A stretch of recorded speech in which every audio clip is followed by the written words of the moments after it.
Hello guys, welcome back to the channel. In today's video, I'm going to show you how to claim out of season rewards in Heartopia latest update.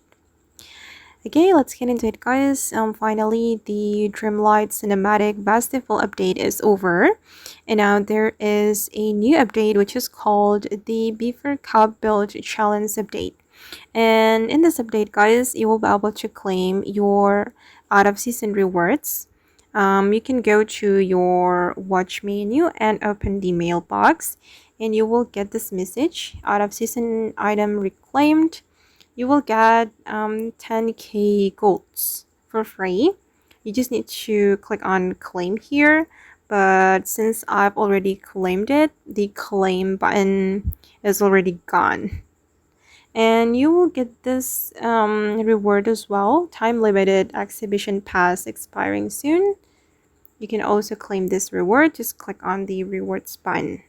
Claim button to claim your rewards. Sorry guys, not this one, but this one. Sorry, I clicked the wrong message. This one. Unused item auto conversion notice. Yeah, you will get 15k golds. Okay guys, and that's how you can claim out of season rewards in Heartopia game latest update. I hope this video will be useful for you. Thank you so much for watching and bye.